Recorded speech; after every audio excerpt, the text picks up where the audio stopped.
você desta semana do dia 13 a 15 do 10, a TPC da Diretoria de Ensino Região de Itapecerica da Serra.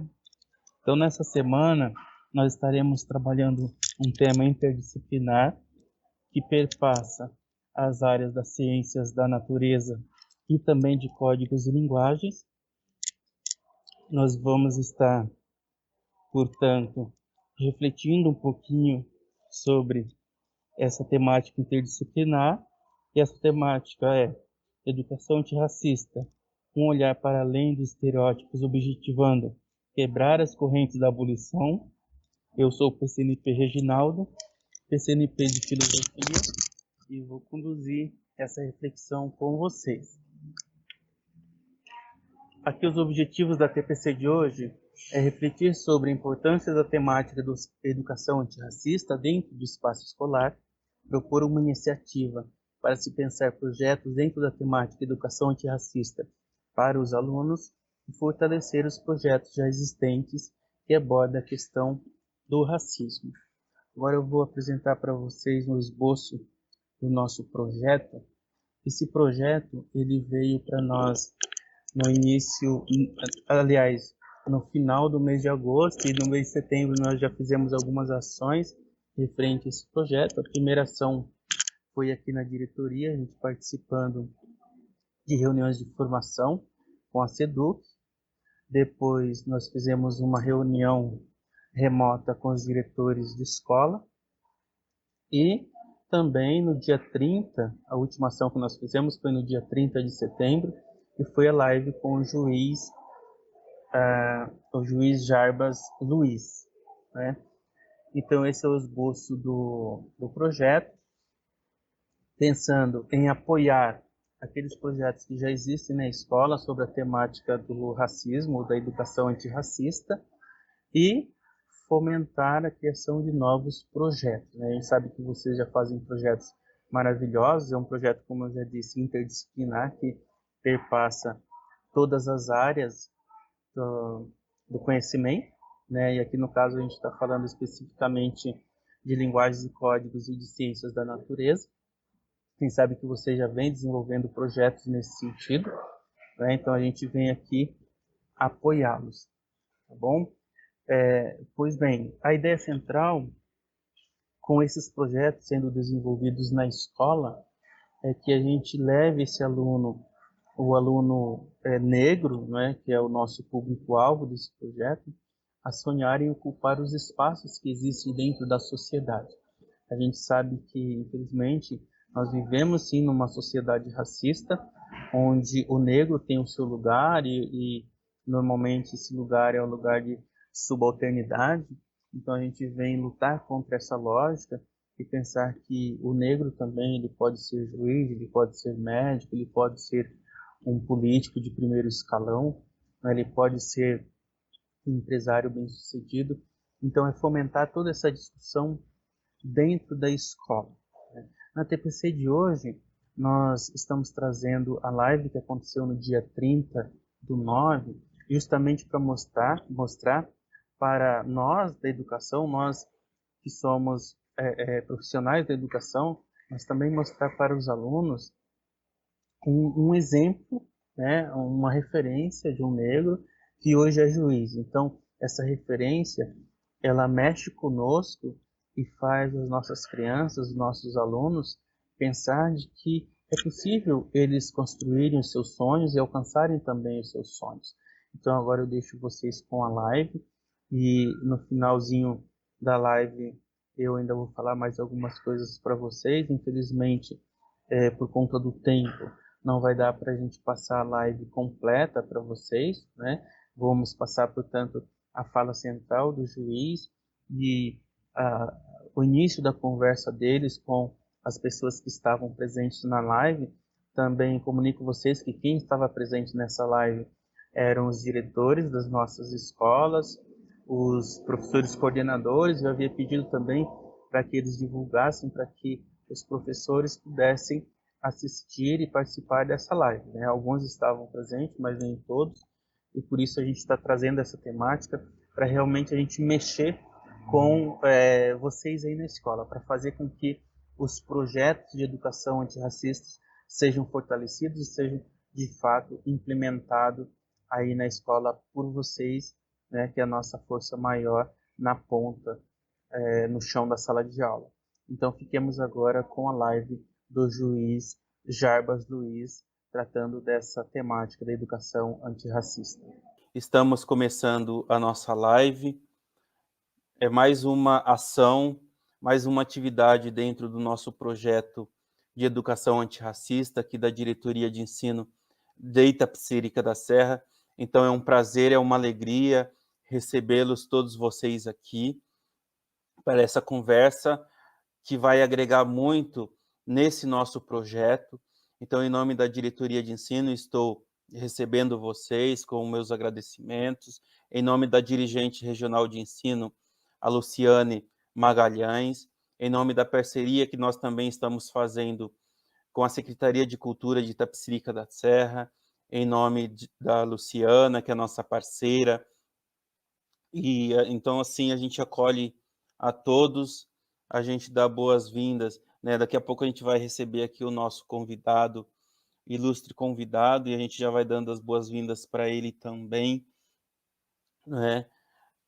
Eu acredito que vai ser muito rico esse nosso encontro, e nós estamos hoje com o excelentíssimo juiz de direito Jarbas Luiz. Jarbas Luiz é um amigo que eu já conheço há bastante tempo.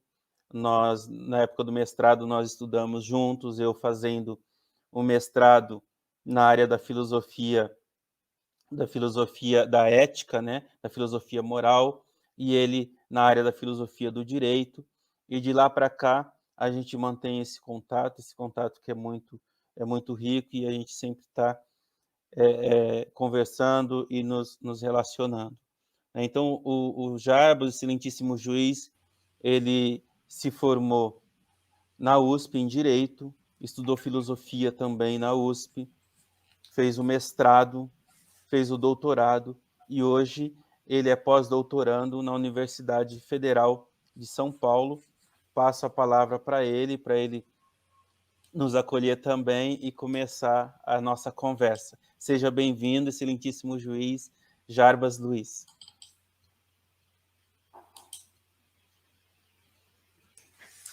Então, primeiramente, né, boa noite a todos. Eu gostaria imensamente de agradecer àqueles que aqui estão para participarem desse nosso bate-papo, e gostaria de fazer 2 agradecimentos especiais. Um agradecimento especial a todos os profissionais da área de educação, né? Nós sabemos, qualquer pessoa minimamente consciente sabe, deve saber da importância que tem, que é o processo educacional. Então, aos profissionais de educação que aqui estão, um agradecimento especial, e também um agradecimento especial ao professor Reginaldo Franco, a quem eu conheço já há um certo tempo, e que foi quem me convidou para aqui participar desse bate-papo, que, volto a dizer, para mim é de extrema relevância. E falar, né, dentro desse projeto, né, esse projeto intitulado Educação Antirracista, é certamente um desafio. E é um desafio por 2 razões bastante relevantes, né? E só para, digamos assim, pontuar vocês com relação ao que nós falaremos aqui, eu falarei basicamente algumas questões em torno da questão do racismo e do poder judiciário. Vou entrar em alguns aspectos teóricos desses problemas, mas eu sei que há muitas questões de ordem prática e até questões sobre as quais vocês podem ter algum tipo de curiosidade, mas eu ficarei, é lógico, aberto a questionamentos a respeito desses pontos. Então, como eu estava dizendo, por que é um desafio falar num projeto como esse? Primeiramente, porque nós temos, e esse é um problema que ocorre no Brasil de uma forma muito persistente, uma falta de percepção geral acerca do que são os comportamentos racistas, como eles interferem na vida em sociedade e quais as suas raízes históricas. Então, sempre houve no Brasil, isso não é de hoje, uma negativa, uma tentativa de negar a existência e a persistência do racismo. E a principal causa dessa negativa é, digamos assim, uma dificuldade quanto ao enfrentamento das práticas racistas. E uma segunda razão que torna a minha fala um desafio é pensar o atual momento no qual nós vivemos. É um momento complicado no mundo, né, mas no Brasil de uma forma ainda mais específica. Por quê? Porque nós vivemos um momento em que, além da negação quanto à existência do próprio racismo, há, na verdade, um verdadeiro movimento de explicitação e, vamos dizer assim, de fortalecimento de práticas racistas. E isso se deve, dentre outros fatores, ao que nós chamamos de discurso legitimador. Então, algumas pessoas, sobretudo pessoas que ocupam cargos de poder, quando elas fazem um discurso, elas fazem um discurso que passa a legitimar determinadas condutas. E nós vivemos um período conturbado no mundo, e volto a dizer, no Brasil de maneira específica, em que esse discurso legitimador de práticas racistas vem aparecendo, e muitas vezes sem a devida censura.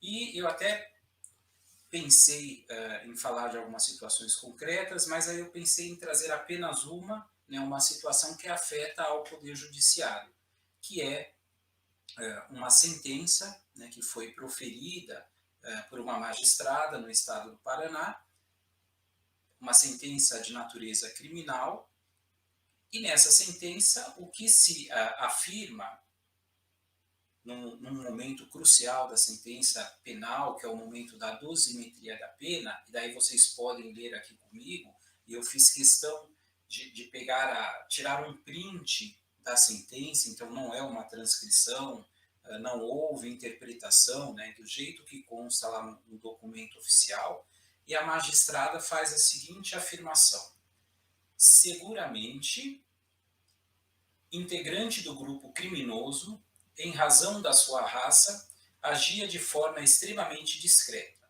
Os delitos e o seu comportamento, juntamente com os demais, causavam o desassossego e a desesperança da população, pelo que deve ser valorada negativamente.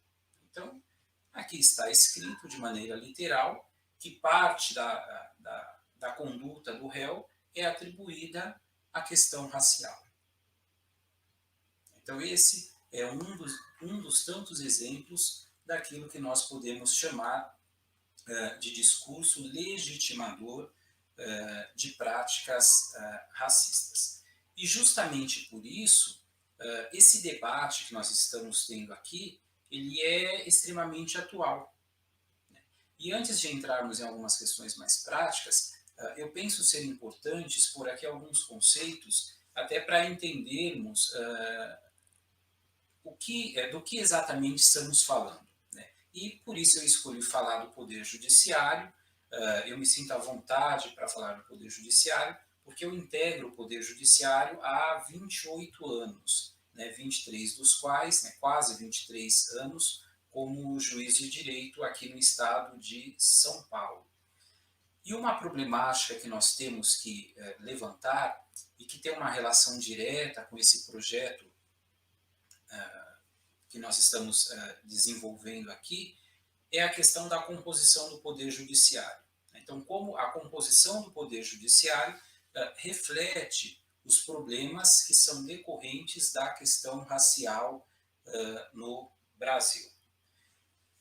Pois bem, quando falamos em Poder Judiciário, nós estamos nos referindo a um dos três poderes do Estado. É o Poder Executivo, o Poder Legislativo e o Poder Judiciário. Nós sabemos que há outras, digamos assim, outras esferas de poder, como é o caso do Ministério Público, a imprensa, a própria sociedade civil, até porque todos nós conhecemos aquele preceito da Constituição, segundo o qual todo poder emana do povo e em seu nome é exercido, mas apesar de tantos polos de poder, nós temos três poderes oficiais e estruturais, que são aqueles indicados pela Constituição Federal. No que diz respeito especificamente ao Poder Judiciário, é bom lembrar que ele é composto por juízes e tribunais, né? E que a função do Poder Judiciário é julgar conflitos. Curiosamente, né, quando se pensou na estrutura do Estado, em especial do chamado Estado Democrático de Direito e na composição de seus poderes, tinha-se o Poder Judiciário como o terceiro poder, né, e por uma razão bastante simples. O Poder Judiciário, diferentemente dos outros países, dos outros poderes, ele só atua quando ele é instado a tanto, somente quando ele é provocado. Ou seja, somente quando alguém ingressa com uma ação, pede um posicionamento do Poder Judiciário, ele pode se manifestar. Fora disso, o Poder Judiciário permanece inerte. Mas, apesar disso, se nós observarmos o que vem ocorrendo ao longo da história, nós vamos perceber o seguinte: nós vamos perceber que o Poder Judiciário ele vem ganhando em importância, né? E ele vem ganhando em importância justamente porque a todo momento e por todo motivo ele é provocado, ele é instado a se manifestar sobre os mais diversos assuntos. E em muitas situações é o Poder Judiciário quem acaba dando a última palavra sobre aquela questão conflituosa que está ali diante dos juízes, diante dos tribunais, né? E isso fez com que o Poder Judiciário deixasse de ser esse terceiro poder para ser um grande poder. E talvez o exemplo mais claro que nós tenhamos para mostrar, para exemplificar esse processo, é o que ocorre com o processo eleitoral. Então, uma eleição, qualquer tipo de eleição, ela pode ser impugnada judicialmente, né, de maneira que o Poder Judiciário pode, em determinadas situações, ser aquele quem vai dizer se a eleição foi válida ou não, quem é o vencedor, né, daquele pleito, né? Então, isso mostra, deixa claro como o Poder Judiciário passou, como eu disse, do terceiro poder para esse poder tão relevante nos dias de hoje. Dito isso, né, para que tenhamos em mente a real extensão da relevância do Poder Judiciário, nós precisamos também fazer uma distinção que muitas vezes nós esquecemos de fazer. Mas nós que estudamos ciência política, filosofia política, sociologia, temos geralmente isso em mente, que é a distinção entre Estado, governo e sociedade civil. Então, vamos pensar no Estado como um ente abstrato que é composto por poderes, né, tendo os três poderes estruturais, né, o executivo, o legislativo e o judiciário. E o Estado ele tem como uma grande característica a sua permanência, diferentemente do que ocorre com o governo. Então, o governo ele é o exercício do poder por prazo limitado, né, e por isso os governos mudam, né, mas o Estado permanece. Em compensação, nós temos a sociedade civil. Né, e a sociedade civil nós vamos denominar todo agrupamento de homens que se relacionam entre si, e esses homens que se relacionam entre si, essas pessoas que se relacionam entre si, não precisam ter qualquer vínculo direto com o Estado. Então, a sociedade civil ela pode ter essa distância com relação ao Estado.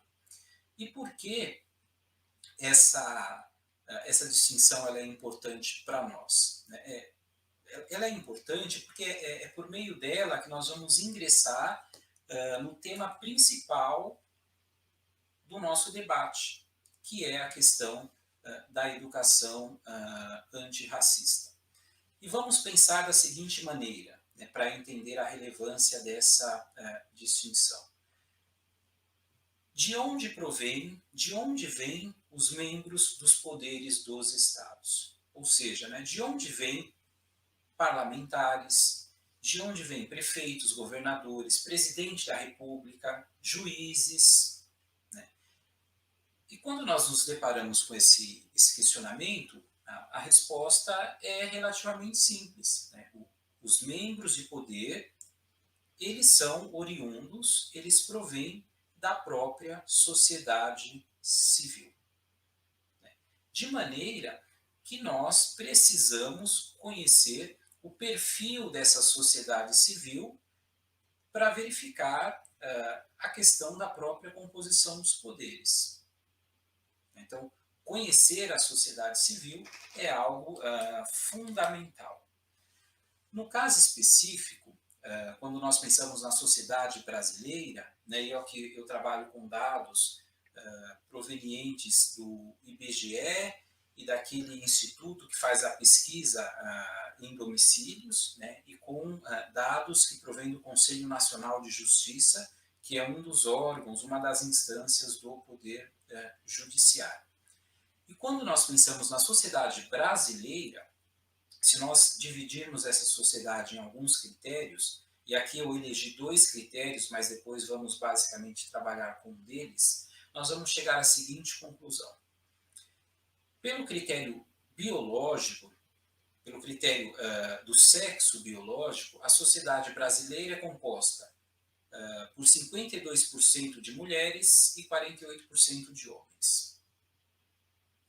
Quando nós usamos o critério racial, né, ou alguns preferem o critério da cor da pele, a sociedade brasileira é composta de 44% de pessoas autodeclaradas brancas, né, e 56% de pessoas não brancas, né, aqui incluídos os pardos, né, e há quem divirja da utilização desse termo, mas oficialmente esse termo ainda existe. Então, 56% compostos por pardos, negros e indígenas, que formam um número, né, os indígenas, bastante diminuto, bastante pequeno. E o problema surge quando nós cruzamos esses dados da sociedade brasileira, com dados relacionados aos poderes. Por quê? Porque o que nós percebemos a partir desses dados oficiais é que a sociedade brasileira ela é majoritariamente feminina e não branca. Quando nós fazemos esse recorte da nossa sociedade, esse retrato da nossa sociedade, esses dados que aparentemente seriam unicamente uma estatística, eles não nos chocam.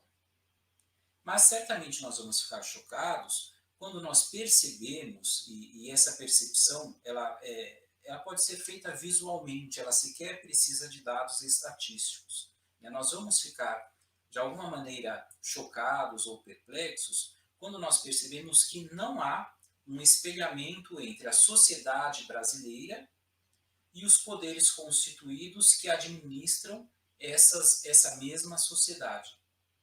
Ou seja, os poderes constituídos, daí eu estou falando de todos os 3 poderes, eles são formados majoritariamente por pessoas do sexo masculino e da cor branca.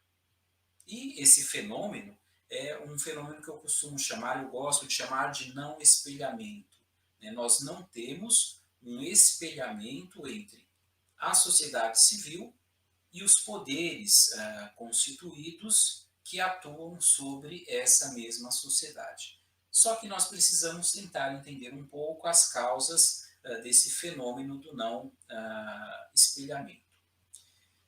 Indo um pouco mais direto ao ponto, né, a pergunta que devemos nos fazer é por que mulheres e por que não brancos, sobretudo negros, estão distantes dos espaços de poder? E por essa questão ser bastante ampla, né, eu resolvi fazer um filtro, como eu disse, para tratar da questão do poder judiciário. E também no poder judiciário, né, o que nós percebemos é que, em sua maioria, ele é formado por homens, né, e por pessoas brancas, ou seja, um perfil que não é o perfil majoritário da nossa sociedade. Para se ter uma ideia da discrepância desses números, né, uma discrepância desse não espelhamento, o último levantamento feito pelo Conselho Nacional de Justiça aponta que apenas pouco mais de 12% do poder judiciário é composto por negros. Vejam, como eu disse a vocês, nós temos um número de aproximadamente 55, 56% da nossa população formada por não brancos. Mas desses não brancos, apenas 12% compõem o poder judiciário. E aqui então chegamos a um problema, que é um problema de raízes históricas bastante profundas, né? Essa questão de quando nós pensamos em raiz, é algo que devemos pensar, digamos assim, com bastante firmeza nessa metáfora, porque a raiz é justamente aquilo que está oculto, mas que está lá. Né? E isso que eu costumo dizer, olha, está oculto, mas está sempre presente, é o problema atinente ao racismo. É o racismo que, como todos nós sabemos, de certa maneira, estruturou o Brasil. Né? E se estruturou no Brasil a partir do fenômeno da escravidão. Né? E quando nós pensamos em escravidão, né, que é algo que sempre nos causa uma certa repulsa, nós pensamos, via de regra, apenas no aspecto mais imediato, mais visível da escravidão, que é o trabalho forçado.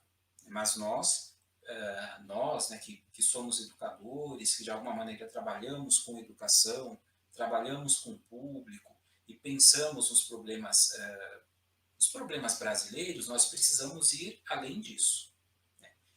E indo além disso, nós vamos ter em mente que não bastasse o trabalho forçado, volto a dizer, é o traço mais aparente da escravidão, nós vamos ter outros fenômenos relacionados a ela. Vamos ter, por exemplo, o fenômeno do desenraizamento.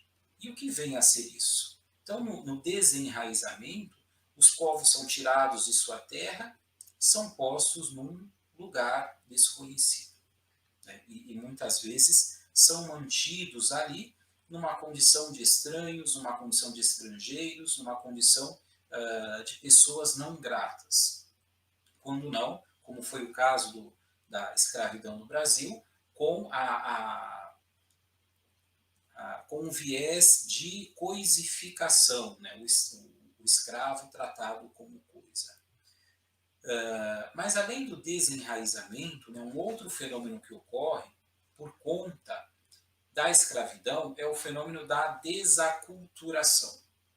Ou seja, esses mesmos povos, eles são obrigados, pouco a pouco, a irem abrindo mão da sua cultura. Né? E esse fenômeno de abrir mão da cultura, de se tentar apagar a cultura, é nada mais, nada menos que a perda da identidade. E a perda da identidade, nós temos que ter isso em mente, talvez seja aquilo que há de pior em termos de humilhação para o ser humano, né? Perder a sua própria identidade. E o que é importante no caso específico do Brasil é que, junto a esse fenômeno do desenraizamento, junto a esse fenômeno da desaculturação, incidiu sobre os povos escravizados uma visão de inferioridade. Né? E essa visão, ela mostra-se essencial para se manter a estrutura social. Essa estrutura social que foi criada em benefício de alguns povos. E com isso, mesmo com o fenômeno do fim formal da escravidão, e certamente todos nós aqui sabemos de toda a problemática em torno do que foi o fim da escravidão do Brasil, até porque ela não foi um final motivado por motivos altruístas, mas por motivos puramente capitalistas, nós vamos ter consequências oriundas ainda desses mais de 300 anos de escravidão. E essas consequências, elas são tão ruins, elas são tão nefastas, que muitas vezes as práticas racistas sequer são vistas como tais. É o que acontece, por exemplo, naquilo que os autores chamam de racismo recreativo. Então, é assim, é muito fácil, né, fazer piada com conotação racista, né, e diante de uma interpelação, muitas vezes o que se ouve é: olha, isso é apenas uma piada. Né? E isso nada mais é que uma dentre tantas consequências do racismo gerado por vários fatores, né, o principal deles a questão da escravatura no Brasil. E diante dessa realidade, qual é o nosso papel como educadores? E aqui eu uso o termo educador no sentido mais amplo possível. Por quê? Porque nós sabemos que entre os educadores nós temos a figura privilegiada dos professores. E eu digo figura privilegiada porque o professor é aquele que está na linha de frente de todo tipo de processo educacional. Mas aqui, quando eu falo educadores, eu estou usando um sentido amplo e falando, portanto, com todos aqueles que intervêm no processo pedagógico, no processo educacional. E o nosso papel como educadores é atuar na desconstrução, né, das falsas imagens e de concepções equivocadas, né, que se formaram e que aderiram à cultura brasileira. E essa educação pela desconstrução das heranças do racismo é justamente isso que nós podemos chamar de educação antirracista. Essa modalidade de educação, né, educação antirracista, no campo do Poder Judiciário, vai implicar, por exemplo, o reconhecimento das causas do não espelhamento. Vai gerar o questionamento. Né? Por que apenas 18% dos juízes são negros, quando os não brancos, né, em sua maioria os negros, formam 55% da população brasileira? Então, reconhecidas essas causas, aí sim nós vamos começar a atuar nesse processo que é um longo processo de desconstrução. Né? E para isso, eu destaco duas ações que eu considero fundamentais nesse processo. Então, a primeira ação, já por uma perspectiva mais genérica,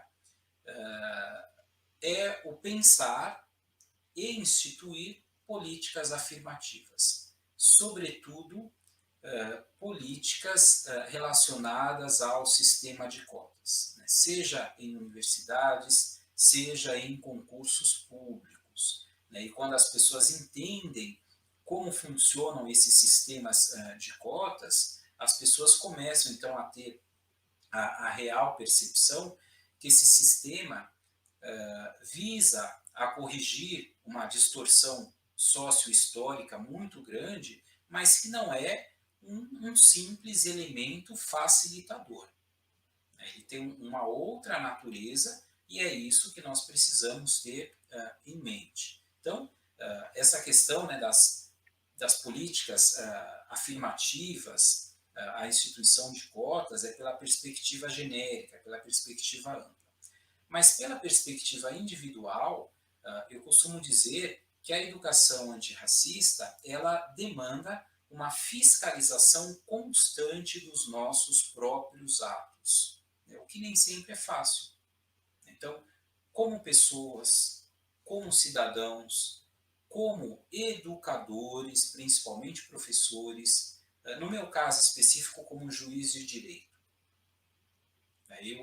nós precisamos sempre nos questionar: será que por meio de algum ato, será que por meio de alguma fala, no meu caso, será que por meio de alguma decisão eu não pratique eu não esteja praticando um ato com natureza discriminatória, com viés racista?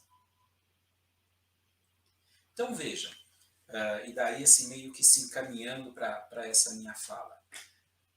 Quando eu falo em espaço de poder e falo em necessidade de que ele seja ocupado também por não brancos, eu não estou falando simplesmente, isso também é algo que precisamos ter bem em mente, eu não estou falando simplesmente numa simples alteração de situação para dizer o seguinte, não, agora os negros vão ocupar cargos de poder e os brancos vão ocupar posições subalternas. Né? Não se trata efetivamente disso. Né? O que eu falo, na verdade, é que as esferas de poder elas devem refletir a sociedade para a qual esse mesmo poder se volta. É isso que muitos autores, sobretudo da filosofia política, vão apontar como fator de legitimidade de poder. A pessoa representada, e veja, de alguma maneira nós somos representados pelas pessoas que ocupam um cargo de poder, a pessoa representada ela deve se sentir representada. Né? Há um pensamento muito importante do maior pensador medieval da Idade Média, segundo o qual o poder, né, e certamente esse grande autor está falando do poder legítimo, o poder ele existe para o bem do subordinado. Né? E esse bem do subordinado certamente implica ideias de legitimidade, ideias de representatividade. Né? E no caso do Brasil, esses conceitos todos, eles passam pela adoção de uma pauta antirracista, sendo a educação o maior meio, algumas pessoas dizem isso, e eu particularmente também defendo essa tese, é que a educação é o maior, se não o único meio para a correta condução dessa pauta antidiscriminatória. Então, quando nós falamos em pauta antidiscriminatória, de alguma maneira, o que nós estamos querendo falar é o seguinte: todo tipo de discriminação precisa ser varrido. Né? E no caso específico da discriminação racial, que é uma marca muito forte no Brasil, por razões ainda maiores. Então, em suma, e daí eu trago algo que vocês certamente como educadores conhecem, eu não vou nem dizer tão bem quanto eu, né? Eu vou dizer que vocês conhecem melhor do que eu, por estarem aí no dia a dia, na lida da educação, sobretudo da educação pública no Brasil. A educação, enquanto instrumento dessa pauta antirracista, é aquilo, né, que o Paulo Freire, né, o tão festejado pedagogo brasileiro, chama de educação libertadora. Né? E é educação libertadora aquela que liberta, mas liberta pela conscientização. Né? E uma verdadeira educação antirracista certamente tem essa natureza. Né? E eu acho interessante que uma educação antirracista que de alguma maneira fique permanente, ela gerará os seus frutos. Então, assim como o racismo, de alguma maneira, se colou à identidade brasileira, né, e esse descolamento é um tanto quanto difícil, as práticas antirracistas, elas precisam passar pelo mesmo processo. Então, é um longo processo de adesão, né, a esse tipo de pauta, a esse tipo de educação, para que isso venha a surtir frutos, né, com uma diferença fundamental. Né? Quando nós nos livramos de preconceitos, quando nós nos livramos de toda espécie de discriminação, os frutos são positivos. Então, quando hoje nós analisamos fatores sociais no Brasil né, e percebemos na vala em que nós nos encontramos, nós precisamos entender que isso é uma consequência de situações históricas bastante específicas, né? E se nós, de alguma maneira, almejarmos mudar isso, a educação é o caminho, né? E até por isso que eu aceitei aqui o convite do meu amigo Reginaldo, por acreditar que eu estaria falando com pessoas que estão à frente desse processo, né? Pessoas que, volto a dizer, têm um papel privilegiado na reconstrução do Brasil e na tentativa de manutenção de esperança de que voltemos, né, a trilhar o caminho que de alguns anos para cá parece ter se perdido, né? Então, eu encerro a minha fala por aqui. Como eu disse, eu procurei ser bastante sintético, procurei falar de uma maneira bastante simples e pouco teórica, até porque eu sei que muitos de vocês devem ter alguns questionamentos e muitas vezes esses questionamentos é o que enriquece, né, esse tipo de debate, é o que nos coloca também a pensar. Então, muito obrigado pela atenção, né, e se tiverem algum questionamento, eu estou aqui à disposição.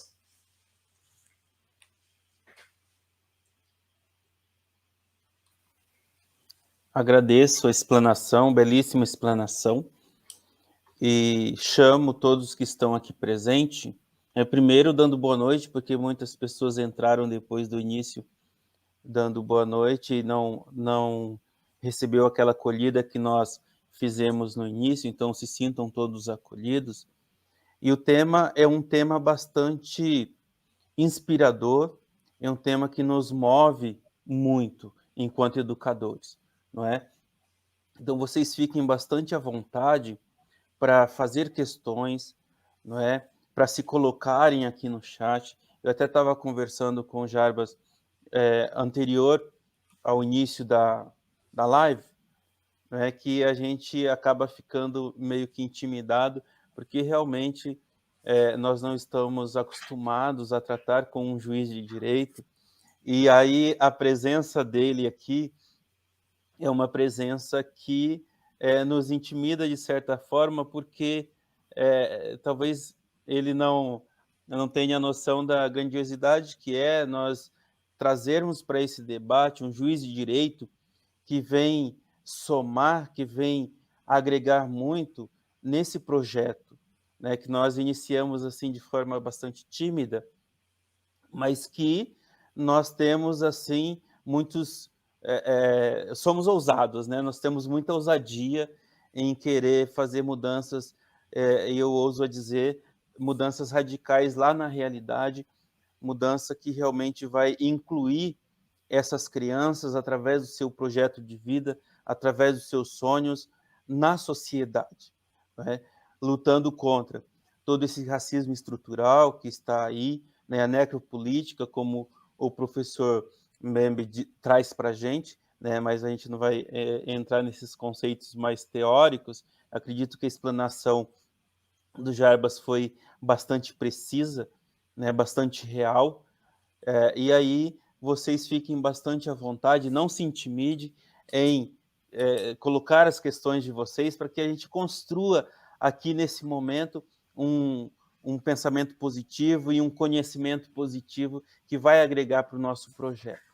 Tá? Eu estou aqui com o chat aberto, visualizando aqui a participação de vocês, e a Tereza Augusta, minha amiga Tereza Augusta, professora contadora de história, Jarbas, ela tem um papel muito importante na vida das crianças aqui nas nossas escolas, porque ela conta história maravilhosamente bem, e principalmente histórias que tentam romper com essa barreira do racismo estrutural que existe aqui na nossa sociedade. Então, ela diz, exatamente, precisamos refletir que somos produtos dessa estrutura racista. O primeiro passo é essa consciência, olhar para as nossas próprias falas e atitudes. E aí, Jarbas, eu lanço para você uma questão que a gente ouve bastante, e eu tenho ouvido esses dias na conversa com os nossos colegas, que eles colocam, mas os negros, os pretos são racistas. E como que a gente faz? Né? E aí eu gostaria que você abordasse um pouquinho esse aspecto aqui para a gente. Olha, é uma questão, vamos dizer assim, polêmica. Parece simples, mas não é. Por quê? Eu acho que quando nós partimos pela perspectiva ampla, nós vamos dizer o seguinte: todos nós, não que temos uma tendência natural, mas por conta da sociedade na qual nós estamos inseridos, nós temos a tendência de criarmos pensamentos e ações discriminatórias. Discriminatórias de um modo geral.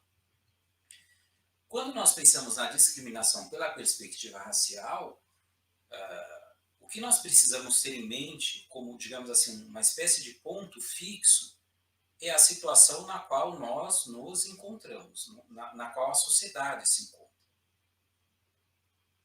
Então, veja, quando nós pensamos na nossa realidade social, e por isso que eu trouxe aqueles dados, nós vamos visualizar, né, de uma primeira, digamos assim, de uma primeira olhada, que as pessoas não brancas são, em maior ou menor grau, não são no mesmo grau, porque isso tem uma série de outros fatores, outras variantes, vítimas de discriminação.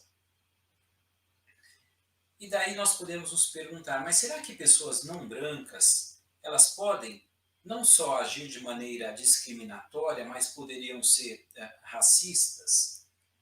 Eu tenho um pouco de dúvida em responder isso, mas eu diria que não. O que ocorre, na verdade, com muitas pessoas, e é isso que nós vou citar aqui um exemplo, porque é um exemplo que todos nós conhecemos e que certamente nos deixa indignados, que é a pessoa que está à frente da Fundação Palmares. Então, o que a gente percebe em determinadas pessoas é uma falta de autoconsciência. Então, um problema grave que nós enfrentamos no Brasil é esse. A pessoa ela não tem consciência racial, então muitas vezes ela mal sabe o que ela é efetivamente. A pessoa não tem consciência de classe. Então é aquilo que todos nós ouvimos falar, né? Quando se fala que vai taxar grandes fortunas, a pessoa que é pobre, precisa para sobreviver, acha que ela vai ser atingida, ou seja, ela não tem consciência de classe. Então, ao questionamento feito, né, pelo meu amigo Reginaldo, eu diria que, em regra, o que nós temos entre pessoas negras que praticam atos discriminatórios é, na verdade, uma falta de consciência. Muito mais do que a prática de um ato. Né? Às vezes as pessoas falam, existe o tal do racismo reverso. Né? Eu, sinceramente, eu não acredito nisso. Né? Eu acho que o que há, na verdade, é falta de tomada de consciência. E daí, novamente, nós entramos no papel da educação. Obrigado. Sua resposta, acredito que veio contribuir bastante, né? E eu não penso diferente. Eu penso que a educação tem um papel fundamental nessa construção dessa consciência. Afinal de contas, nós somos frutos de onde pisamos, nós somos frutos dessa sociedade que nos impõe uma série de coisas, dentre elas, né, essa alienação que nós sofremos.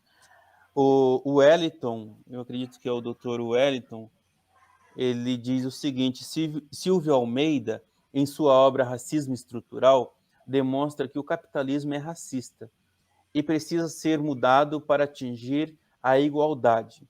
Seria outro caminho além da educação? Boa pergunta, não é? Então, o Wellington, ele é um grande conhecedor do assunto. O Wellington foi meu aluno na graduação em Direito. Né? Então, um abraço, Wellington, né, para você e para sua família toda. E essa questão do capitalismo é sim uma questão que se intercruza com a questão do racismo. Por quê? Porque o capitalismo tem como um dos seus conceitos, um dos seus pilares, né, o conceito de mercadoria. Né? E nós não podemos nos esquecer que no período da escravidão, o negro, né, o escravo, era mercadoria, ele não tinha um status de pessoa. Então, o capitalismo ele teve uma contribuição muito grande nesse processo de instauração, né, do que o próprio professor Silvio Almeida chama de racismo estrutural. Né? Isso é algo que nós não podemos negar. Aí, quando se fala, há outro caminho além da educação? E para responder essa pergunta, nós precisamos ter em mente o seguinte: existem duas concepções de educação. Então, na concepção estrita de educação, nós fazemos referência unicamente à educação formal, aquela que tem a ver com escola e universidade. Quando nós falamos em educação em sentido amplo, naquele sentido que, por exemplo, os gregos tanto gostavam, né, que é o sentido de paideia, cuja palavra mais próxima seria formação, nós vamos além do processo de educação formal. Então, quando eu digo, eu gosto sempre de dizer, olha, o único meio para a superação disso tudo é a educação. Mas eu faço uma referência à educação em sentido amplo. Ou seja, não apenas aquilo que nós aprendemos em escolas e universidades, mas aquilo que nós aprendemos por meio até mesmo de práticas sociais que muitas vezes passam por nós sem qualquer critério crítico. Né? Então, quando eu digo a educação é o único caminho, então esse único caminho é dentro dessa perspectiva da educação no sentido mais amplo possível. Ok, muito bem. E aí, tentando contribuir um pouquinho também nessa perspectiva, eu creio que as políticas públicas têm muito a contribuir com isso, não é? Uma vez que o meio em que as famílias vivem, o meio em que as crianças são criadas, ele influencia demais nesse sentido dessa educação mais ampla que o Dr. Jarbas trouxe para a gente, não é? Não apenas aquela educação formal, mas aquela educação de contato com a cultura, com as ações, né, com posturas e assim por diante.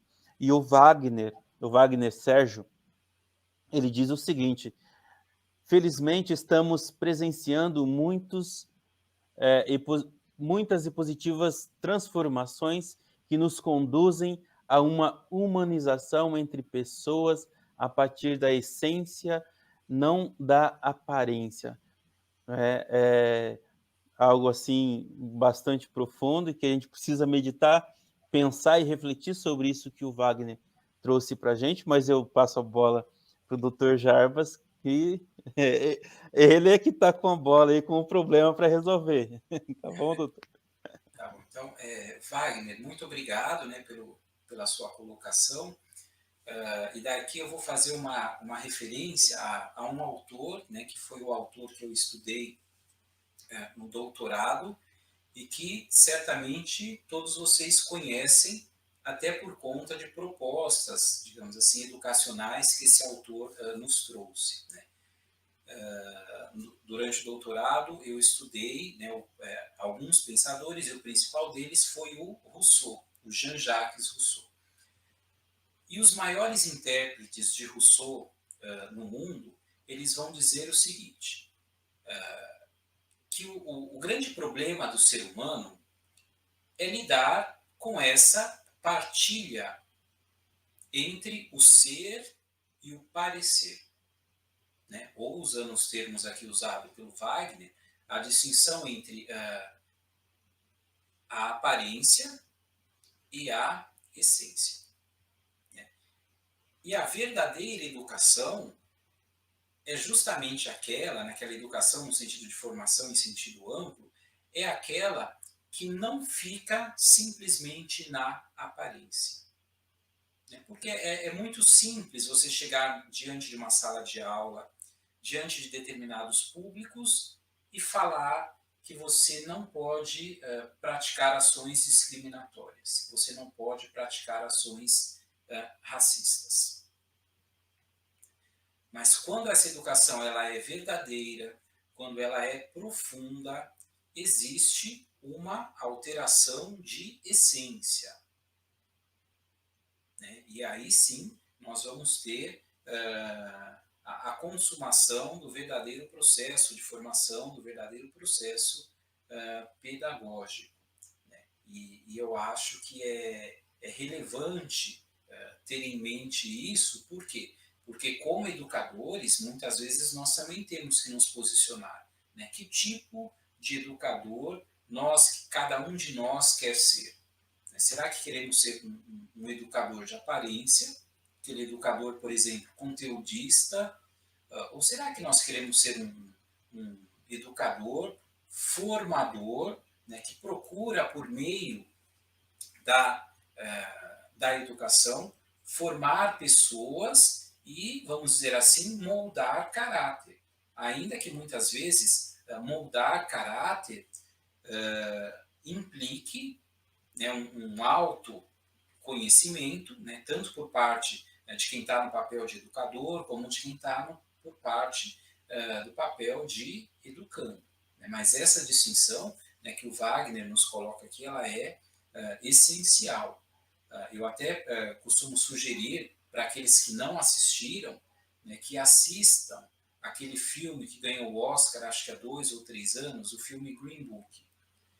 E o que eu acho mais brilhante naquele filme é que aquele filme mostra o que é um lento processo de desconstrução de pensamento racista.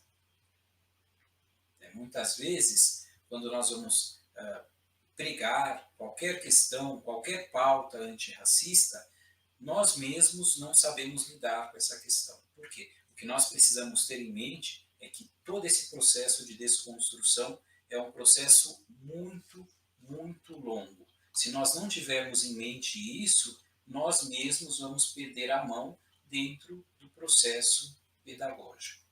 Alguém aqui anteriormente foi a Teresa Augusta.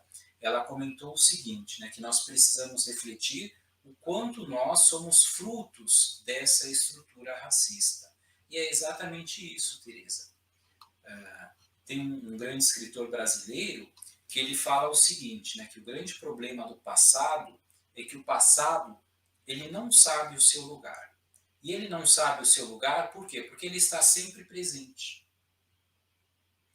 E às vezes, quando nós vamos discutir, por exemplo, questões relacionadas à escravidão, algumas pessoas falam, nossa, mas você parece um museu, você vive de passado. E o que esse grande autor brasileiro, que é o Mário Quintana, está nos dizendo é, olha, quem acha que o passado está no passado é porque não conhece o tempo. O passado se faz presente. Então, esses problemas que nós temos hoje em dia, eles têm causas pretéritas. E dentro dessa perspectiva temporal, nós também precisamos pensar o seguinte, se quisermos que um dia essas práticas racistas não existam, nós precisamos hoje construir esse caminho para que esse nosso presente esteja presente no futuro dos nossos jovens, das nossas crianças. Mas para isso, a distinção que o Wagner nos colocou aqui é essencial, essa distinção entre essência e aparência, essa questão de coerência, de cada vez mais procurar agir de acordo com o que nós falamos, é o que é essencial.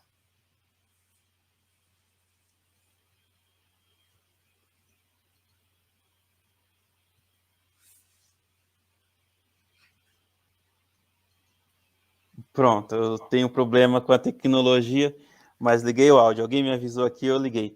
A gente que vem da filosofia, né, Dr. Jarbas, nós falamos muito da filosofia moral, da filosofia ética, e eu penso que a ética e a moral é uma das principais áreas do conhecimento que molda o caráter, que mexe com o ser humano e faz do ser humano cada vez mais humano.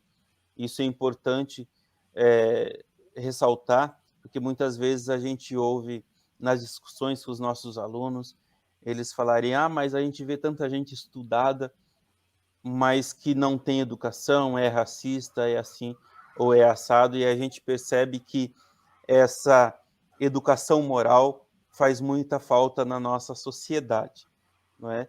E aí, não está aqui no chat, mas a professora Veridiana fez uma pergunta, uma curiosidade, mas é uma curiosidade também que está muito dentro do tema, e eu acho interessante ouvir de você, se você já sofreu racismo enquanto juiz, não é? E aí eu também alargo um pouco essa questão, tanto quanto juiz no espaço judiciário, quanto na sociedade como um todo, né? Essa é uma questão, digamos assim, às vezes até problemática de responder, né? Mas, assim, todos nós sabemos que numa sociedade que é racista, as pessoas vão sofrer atos de discriminação. Né? Então, a resposta que eu tenho é sim. Né? Eu já sofri atos de discriminação racial, tanto dentro da magistratura como fora da magistratura. E é interessante perceber isso, porque, e vejam a importância do debate quando se fala numa educação antirracista. Né? Algumas pessoas podem pensar, né, olha, ele é negro, mas ele é juiz de direito, então ele não vai sofrer racismo. Não. Né? Esse racismo, que é algo enraizado, é algo que nos atinge a todos e certamente eu não estaria fora dessa estatística. Né?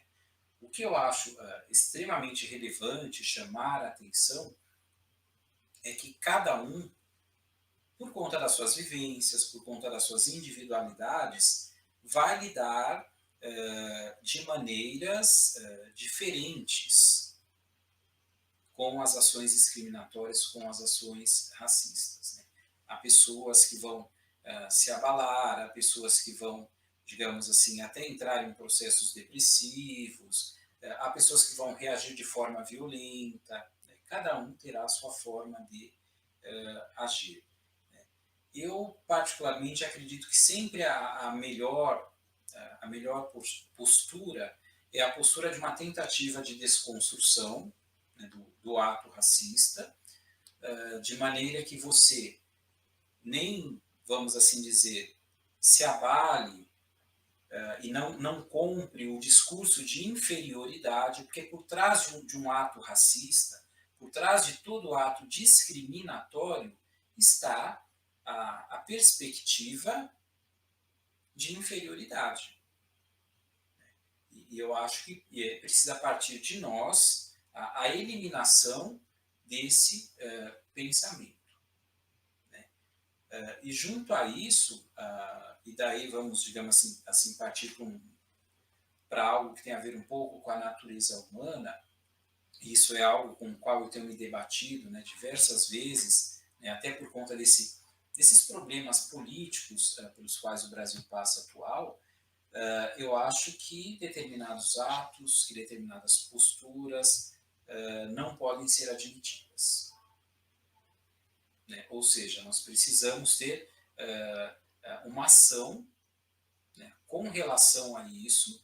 Né? Nós não podemos nos acovardar, e quando eu digo isso, eu não estou pregando nenhum ato de violência, né, mas eu estou dizendo, nós precisamos saber agir, né, e nós precisamos muitas vezes saber fazer essa distinção de pessoas. Então, essa história, olha, o fulano é racista, mas comigo ele é bom. Não, não é bom. Né? Se ele é uma pessoa racista, ele é uma pessoa que precisa ser melhorado do ponto de vista ético, do ponto de vista moral.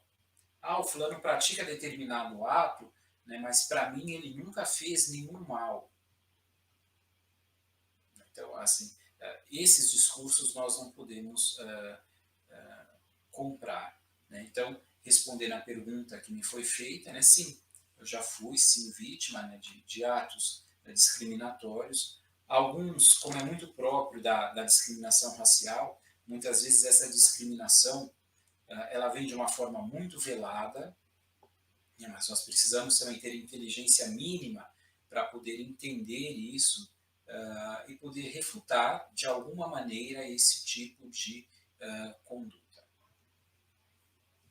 Mas eu confesso, né, uma outra coisa, que em algumas situações da vida é mais fácil nós enfrentarmos determinadas situações. Né? E isso é algo que às vezes as pessoas tentam negar, mas eu tenho para mim que na minha posição é um pouco mais fácil sim lidar com determinadas situações do que uma pessoa que muitas vezes está num total estado de vulnerabilidade social, né, lidar com esse tipo de situação. Sim, daí se faz ainda muito mais necessário, né, doutor, a educação, porque quando a nossa população negra, né, na sua maioria, tem uma boa formação, não é? Tem uma boa condição de combater esse racismo, eu creio que essas posturas, elas diminuirão. Né? Por isso devemos investir na educação dessas nossas crianças, desses nossos jovens, formando pessoas capazes de combater realmente, de se defender, né? E como você muito bem disse, não de maneira violenta, mas buscando os caminhos adequados e com inteligência, né? Assim a gente vai resolvendo, ou pelo menos dirimindo, esses problemas. Agora nós já temos 1 hora e 1 minuto de live, então mais ou menos o tempo que nós previmos aqui. Pensei que haveria até mais questões e que a gente ia estourar o tempo, mas olhando aqui nos comentários, o pessoal, acredito que o pessoal está assim bastante atento àquilo que você está falando e esqueceu de fazer mais perguntas, né? Isso demonstra também que o pessoal está ali como coruja assistindo e se deleitando com as palavras. E aí eu devolvo a palavra para você, Jarbas, para que vocês possam fazer suas considerações finais e a gente agradecer ao público. Antes de agradecer, eu só gostaria de lembrar uma situação que não aconteceu diretamente comigo, mas uma pessoa que eu conheço, para mostrar o que é, primeiro, o que é uma boa educação, naquele sentido amplo que eu falei, e como essa boa educação, em um sentido muito amplo, ela tem bons resultados. E para isso eu vou usar o exemplo de uma pessoa, eu não vou citar o nome porque eu sei que a pessoa não gosta de ser citada, é uma amiga minha, promotora de justiça, uma pessoa que literalmente integra a elite, assim, elite sobretudo econômica, é uma pessoa, né, uma pessoa branca, uma pessoa muito bem de vida, que mora, né, num dos melhores bairros de São Paulo. E por que às vezes o exemplo dessa minha amiga vem à mente? Porque ela um dia presenciou no condomínio onde ela mora, nos Jardins, uma pessoa sendo discriminada do ponto de vista racial. E essa minha amiga se indignou a tal ponto que ela acionou a polícia. E daí ela, no dia seguinte, veio me contar, né, tudo o que tinha acontecido, todo o desenrolar. E eu percebi que ela ficou um pouco indignada porque ela achou que eu, embora eu não tivesse presenciado a situação, que eu deveria me sentir assim extremamente, extremamente indignado. Né? E por que eu me lembro desse exemplo?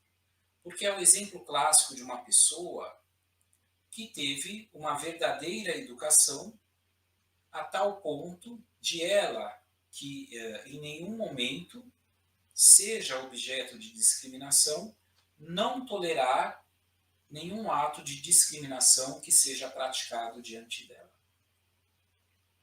Então, o exemplo dessa minha amiga é o exemplo que, na verdade, nós precisamos seguir.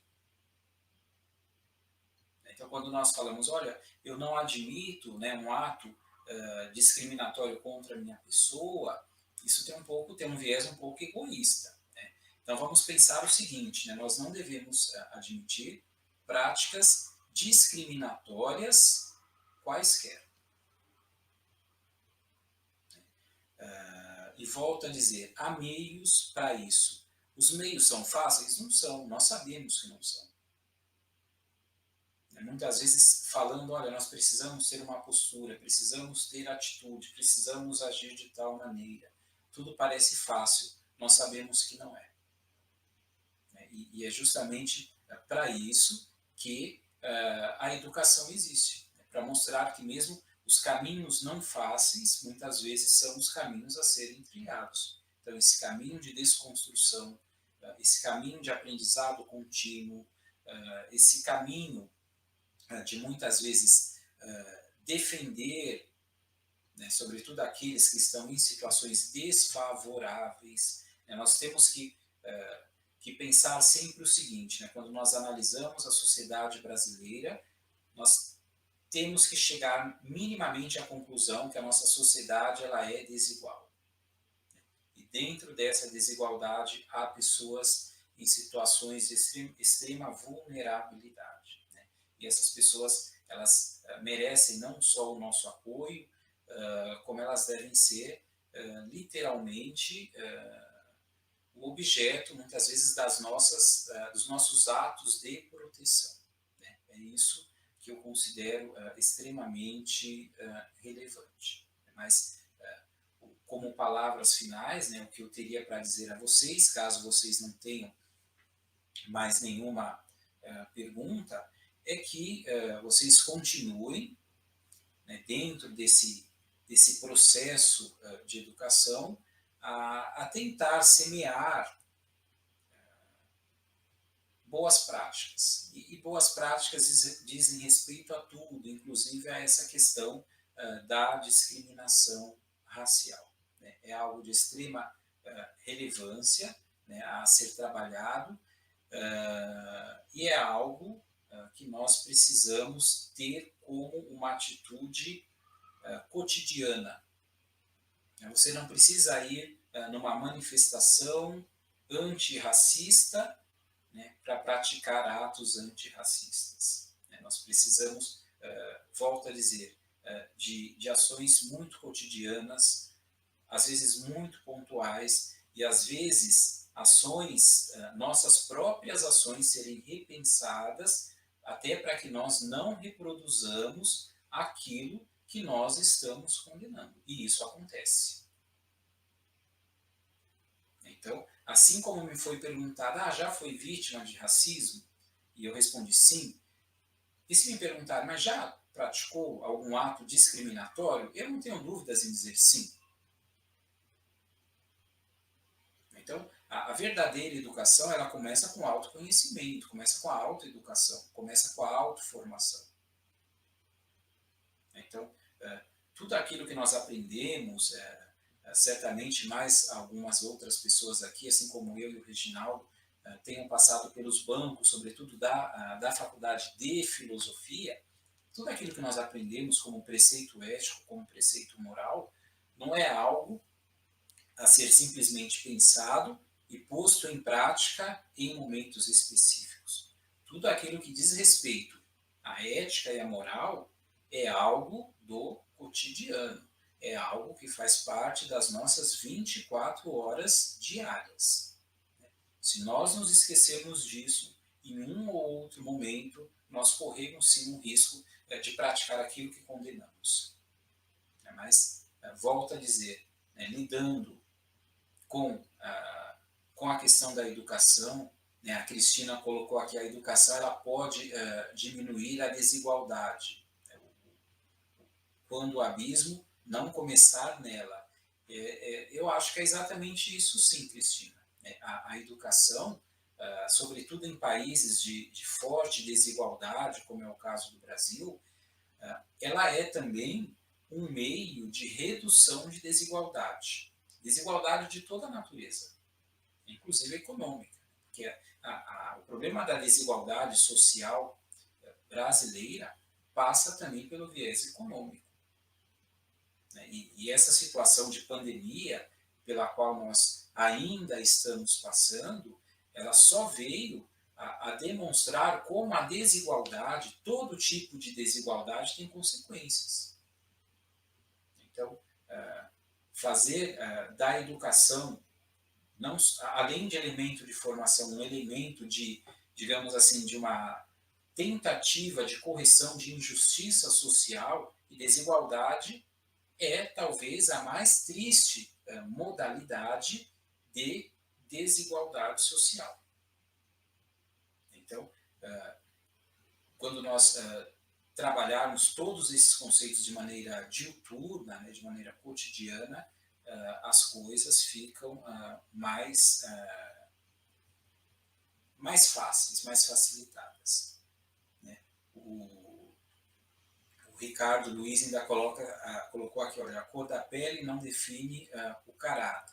Sim, Ricardo, na verdade, nós temos que pensar assim que tipos físicos não definem caráter. Né? Fenótipo não é mostra de caráter. Né? E vejam, né, o mundo é tão absurdo, Ricardo, né, que está aqui, que fez a colocação e demais, que houve uma época na humanidade, uma época não muito distante, final do século XIX, início do século XX, que se entendia que nós poderíamos saber quem ou quem não era criminoso a partir das características físicas. Então é lógico que essa teoria que foi defendida e foi considerada científica à época, ela foi derrubada. Mas ela ainda se faz presente, não como teoria científica, mas como prática social. Então, é bom ter isso em mente. Né? Tipo físico, né? Isso também, cor da pele, não define caráter. Né? Aí a Cristina ainda coloca, né? A pandemia distanciou, ou seja, a desigualdade que foi exposta durante a pandemia, ela sofreu sim um processo de radicalização. Então, quando aparecem estudos que falam, olha, os mais ricos enriqueceram durante a pandemia, os mais pobres empobreceram durante a pandemia. Isso é verdade. Isso é verdade.